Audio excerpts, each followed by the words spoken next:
بسم اللہ الرحمن الرحیم۔ السلام علیکم۔ آج کی یہ ویڈیو بنانے کا مقصد ڈاکٹر کمیونٹی کے اندر ڈپریشن، فرسٹریشن اور جتنے بھی مسائل ہیں ان کو مختصر سے وقت کے اندر اجاگر کرنا تھا۔ چند دنوں سے میں کچھ چیزیں سوچ رہا تھا اور اس کے بارے میں نے کل ایک واٹس ایپ پہ اسٹیٹس بھی لگایا کہ let's connect to end the depression,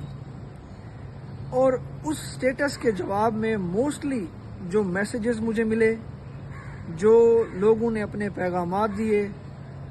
جو ہماری ینگ جنریشن تھی، ان سب کا کنسرن یہ تھا کہ ہمارے جو ینگ گریجویٹس یہاں سے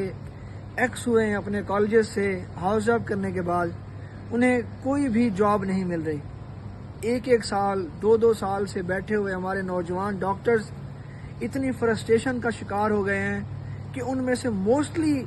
بچوں نے مجھے کہا کہ وہ دن میں 2 سے 3 بار سوسائڈ کا سوچتے ہیں۔ ڈاکٹر کی ان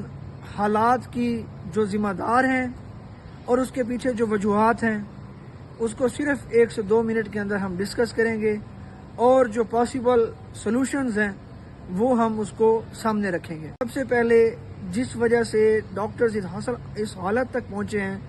وہ ہماری پروڈکشن کا زیادہ ہونا تھا، کہ جہاں پہ گورنمنٹ کے الاؤ کردہ جو گورنمنٹ کالجز کے اندر پڑھنے والے بچے تھے وہ صرف 3000 تھے، وہاں سے ہمارے جو ادر گریجویٹس آنا شروع ہوئے، جو ہمارے ادر ڈاکٹرز بھائی آنا شروع ہوئے،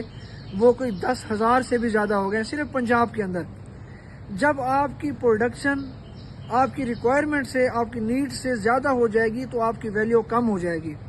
اور اسی کی وجہ سے جہاں پہ ہمارے ڈاکٹرز کی پے زیادہ ہونا چاہیے تھی وہ آہستہ آہستہ درجہ بدرجہ کم ہونا شروع ہو گئی ہے۔ پہلے یہ حال صرف MBBS ڈاکٹرز کا تھا، اب یہی سیم سچویشن ہمارے کنسلٹنٹس کے ساتھ ہے کہ وہ اپنی CVs کو ہر پرائیویٹ ہاسپٹل میں دینا شروع کرتے ہیں اور انہیں جاب کی آفرز نہیں ملتی، اور جب وہ کلینک سیٹ اپ اپنا شروع کرتے ہیں تو اس میں جتنی مشکلات آتی ہیں وہ قابل بیان ہی نہیں ہیں۔ ایک محتاط اندازے کے مطابق صرف کووڈ کے بعد 3 سے 4 ہزار ہمارے جو ڈاکٹرز ہیں وہ کویت اور دوسری خلیجی ریاستوں،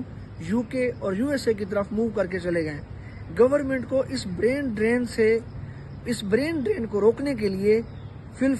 کوئی ایمرجنسی سٹیپس اٹھانے چاہیے، ڈاکٹرز کے لیے نیو سیٹس کریٹ کرنی چاہیے، ڈاکٹر کے لیے سیکیورٹی لیجسلیشن کرنی چاہیے، ڈاکٹر کے سروس سٹرکچر کو امپلیمنٹ کرنا چاہیے، اور ڈاکٹرز کی جو پے ہے اس کو انکریمنٹ کرنا چاہیے۔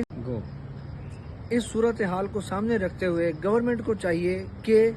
WHO کے کرائٹیریا کے اکارڈنگ پر پیشنٹ جو ڈاکٹر کی ریکوائرمنٹ ہے اس کے اکارڈنگ ایک نیو یارڈسٹک بنائیں اور اس کو فل امپلیمنٹ کریں، اور اس کے علاوہ جو بھی نیو ہیلتھ کے ریگارڈنگ پالیسی بنتی ہے اسے 3 سے 5 سال پہلے پبلک کے سامنے لایا جائے، کہ اس فیلڈ میں آنے والی جو ینگ جنریشن ہے انہیں پہلے پتا ہونا چاہیے کہ اس کی آؤٹ کمز کیا ہوں گی۔ یہ نہ ہو کہ وہ گریجویٹ ہو جائیں اور اس کے بعد ان کے اندر ایک غیر یقینی کیفیت پیدا رہے۔ اگر ڈاکٹرز کے لیے کوئی نیو پالیسی نہ بنائی گئی اور کوئی فل اس کی امپلیمنٹیشن نہ ہوئی تو یہ اندیشہ ہے کہ آنے والے دنوں میں پیٹرول پمپ پہ پیٹرول کے لیے لگنے والی قطاروں سے لمبی لائنیں پاسپورٹ کے آفیسز کے باہر پاسپورٹ کے لیے ہوں گی ڈاکٹرز کی، اور اس برین ڈرین کا نقصان ڈائریکٹ پاکستان کی پبلک کے اوپر ہوگا۔ گورنمنٹ سے یہی گزارش ہے کہ جتنا جلدی ہو سکے اس ملک کے لیے، اس ملک کے ڈاکٹرز کے لیے، اس ملک کی عوام کے لیے نیو پالیسیز بنائی جائیں اور ان کو فل امپلیمنٹ کیا جائے۔ Thank you.